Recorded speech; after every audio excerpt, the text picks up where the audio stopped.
નમસ્કાર અને માશા એજ્યુ વર્લ્ડમાં આપનું સ્વાગત છે.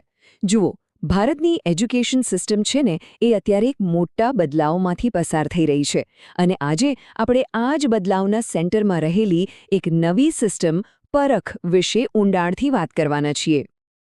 તો સૌથી મોટો સવાલ એ જ છે કે ભારતની સ્કૂલોમાં પરીક્ષાઓ હવે કેવી રીતે લેવાશે? શું બદલાઈ રહ્યું છે? આ એવો સવાલ છે જે દરેક સ્ટુડન્ટ અને પેરેન્ટના મનમાં હશે, ખરું ને? તો ચાલો આજે સમજીએ કે આ પરિવર્તન કેમ થઈ રહ્યું છે અને એની અસર શું થશે. તો ચાલો સૌથી પહેલા અને સૌથી બેઝિક સવાલથી જ શરૂઆત કરીએ કે આખરે આ પરખ છે શું? જુઓ, પરખનું આખું નામ છે performance assessment review and analysis of knowledge four holistic development. હવે આ નામ થોડું લાંબુ છે, પણ એનો અર્થ બહુ સીધો છે. અહીં ફોકસ ખાલી એ નથી કે વિદ્યાર્થીને કેટલું આવડે છે, પણ એના સર્વાંગી વિકાસ માટે એ જ્ઞાનનું મૂલ્યાંકન અને વિશ્લેષણ કેવી રીતે થાય છે એના પર છે. અને હા, એક વાત ખાસ સમજવા જેવી છે, આ કોઈ પ્રાઇવેટ ઇનિશિયેટિવ નથી. પરખ એ ખુદ શિક્ષણ મંત્રાલય દ્વારા બનાવવામાં આવેલી અને NCERT હેઠળ કામ કરતી એક ઓફિશિયલ સંસ્થા છે. આનો સીધો મતલબ શું થયો? એ જ કે એના નિર્ણયો આખા દેશની શાળાઓ અને કરોડો વિદ્યાર્થીઓ પર લાગુ પડશે. પણ સવાલ એ થાય કે આટલા મોટા ફેરફારની જરૂર જ કેમ પડી? પરખ પાછળનું મિશન શું છે? ચાલો હવે એના પર નજર કરીએ. જૂની સિસ્ટમ અને નવા ગોલ વચ્ચેનો તફાવત એકદમ સાફ દેખાય છે. આપણે ક્યાંથી ક્યાં જઈ રહ્યા છીએ?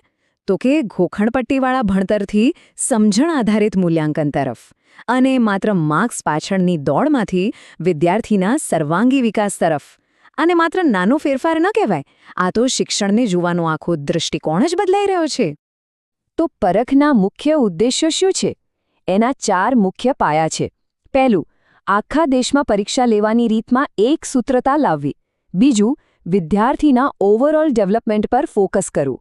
ત્રીજું, ગોખણપટ્ટીની સિસ્ટમ બંધ કરીને સમજણવાળી મૂલ્યાંકન પદ્ધતિ લાવવી. અને ચોથું, દેશના બધા જ બોર્ડ માટે એક કોમન સ્ટેન્ડર્ડ બનાવવું. અને આ બધા પાછળનો અંતિમ ગોલ એક જ છે: ભણતરને પુસ્તકોમાંથી બહાર કાઢીને રિયલ લાઈફ સાથે જોડવું. ઓકે, તો થિયરી તો બધી સમજાઈ ગઈ, પણ પ્રેક્ટિકલી એટલે કે રોજબરોજમાં પરખ કામ કેવી રીતે કરશે? ચાલો હવે એ જોઈએ. તો પછી સવાલ એ જ છે ને કે પરખ ખરેખર શું કામ કરશે? એના મુખ્ય કામોમાં શું આવશે? તો એ શાળાઓ માટે એસેસમેન્ટની ગાઈડલાઈન બનાવશે. અલગ-અલગ બોર્ડ, જેમ કે CBSE હોય કે સ્ટેટ બોર્ડ, એ બધા માટે સ્ટેન્ડર્ડ સેટ કરશે. સ્ટુડન્ટ્સે શું શીખ્યું એના આધારે, એટલે કે લર્નિંગ આઉટકમ્સ પર આધારિત પરીક્ષા સિસ્ટમ બનાવશે. અને નેશનલ અચીવમેન્ટ સર્વે જેવી મોટી નેશનલ સર્વેને પણ ગાઈડ કરશે. મતલબ એકદમ ક્લિયર છે કે પરખ હવે ઇન્ડિયન એજ્યુકેશનમાં એસેસમેન્ટનું નવું સેન્ટર પોઈન્ટ બનવા જઈ રહ્યું છે. ચાલો હવે સૌથી અગત્યના સવાલ પર આવીએ. આ બધો બદલાવ આટલો ઇમ્પોર્ટન્ટ કેમ છે? અને એજ્યુકેશનના ફ્યુચર પર એની શું અસર થશે? જુઓ, આ પરખ કોઈ અલગથી આવેલી વસ્તુ નથી. એ નેશનલ એજ્યુકેશન પોલિસી એટલે કે NEP 2020નો જ એક બહુ મહત્વનો ભાગ છે. NEP 2020નો હેતુ શું છે?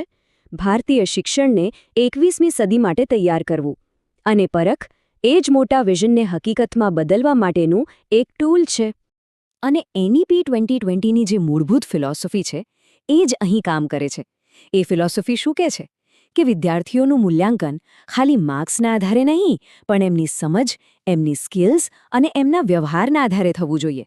અને પરખનું મુખ્ય કામ બસ આ જ વિચારને દેશની દરેક સ્કૂલ સુધી પહોંચાડવાનું છે. તો આખી વાતનો સાર શું નીકળ્યો? એકદમ સિમ્પલ. ફોકસ હવે એ વાત પરથી હટી રહ્યું છે કે એક વિદ્યાર્થી કેટલું ઘોખી શકે છે અને એ વાત પર આવી રહ્યું છે કે એ વિદ્યાર્થી એ જ્ઞાનનો ઉપયોગ કરીને શું કરી શકે છે. આ માત્ર પરીક્ષામાં બદલાવ નથી. આ તો ભણતર વિશેની આપણી આખી વિચારસરણીમાં આવેલો એક મોટો બદલાવ છે. તો આ બધી વાત પછી આપણા મનમાં એક છેલ્લો અને કદાચ સૌથી મોટો સવાલ રહી જાય છે. આ નવી સિસ્ટમ વિદ્યાર્થીઓના ભવિષ્યને કેવી રીતે ઘડશે? સાચું કહું તો આનો જવાબ તો આવનારો સમય જ આપશે. પણ એક વાત પાક્કી છે કે આપણે બધા ભારતીય શિક્ષણના એક નવા અધ્યાયની શરૂઆત જોઈ રહ્યા છીએ.